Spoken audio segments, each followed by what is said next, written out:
I can tell you that every potato, which is a basic food, has the most deadly pesticide in it of any food that we have.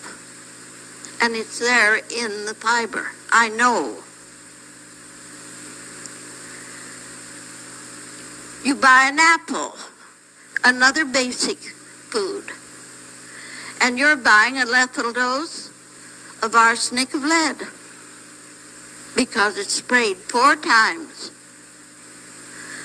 during its maturity.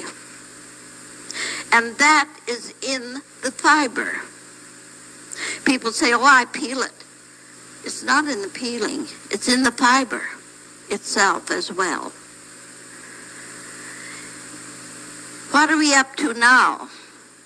They radiate your food to keep it as long as it can't decay, because there's no action left when that radiation hits it. What are we going to do about all this? Your government will tell you there isn't enough there to cause any trouble. I tell you, it's accumulative in your system when you keep putting it in. I found it.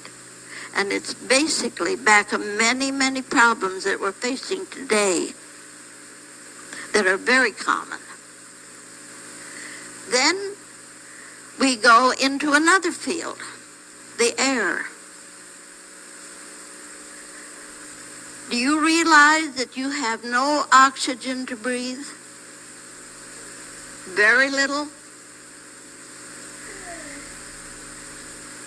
You're losing your balance. You can't think. You can't sleep. You feel terrible. You have no energy. That's one of the first complaints that I get. I have no energy. I simply can't hardly get through the day. Why don't you have energy? Because energy requires oxygen. I get phone calls from coast to coast and even from across the waters with the same complaint. When I went to investigate it, I found there are several reasons, and I had a little experience of my own. The air is filled with carbon monoxide. What does that come from? The fossil fuels that are burned in our cars, mostly. Not entirely, but mostly. It is the unburned carbons in this fuel that takes the oxygen out of the air and out of your bloodstream. The arterial blood has no oxygen to carry to every other cell in the body. These are important things. And I've heard so many wonderful things here with our speakers. They have found part of the answer to most of them. I've only found part. We're only there at that point right now. We need to put all these things together so we can make it a whole picture. But we are learning where the problems are coming from. Even the birds are falling out of the air because they have no oxygen to fly with.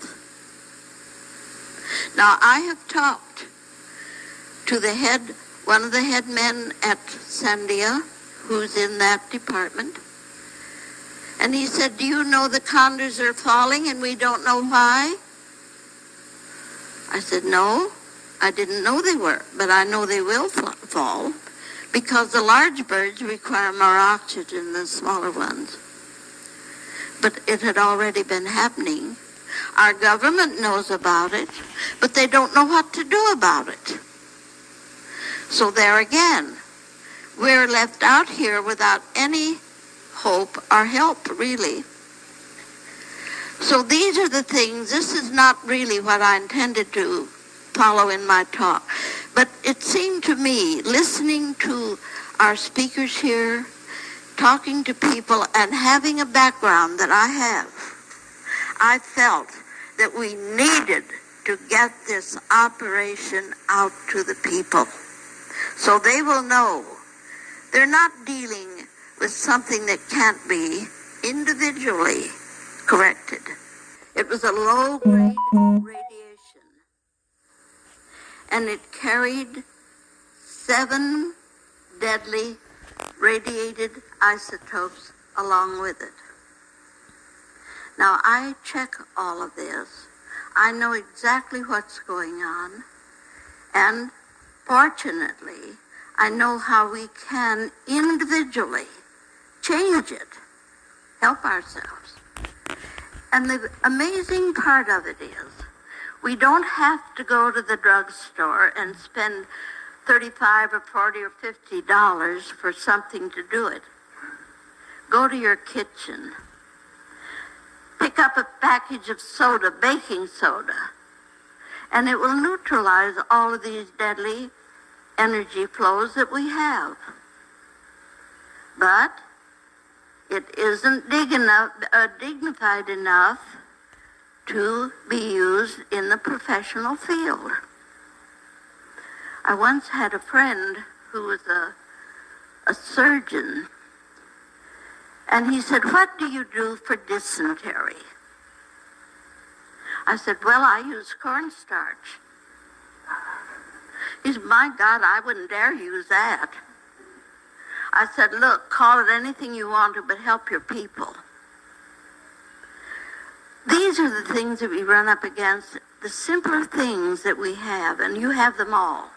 That's why I'm interested in getting this information to you, because it is handy. We don't have to go out and spend a lot of money.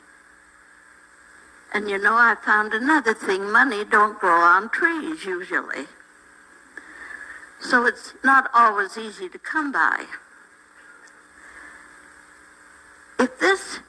And this is not the only thing now. I'm going back to what they call the flu. There was not a live entity in this. It was an energy. Now, friends, all of the work I do, all of the evaluations I make, is based on the flow of energy. If we can understand just a little of that, we can help ourselves to a very great extent. People need help today.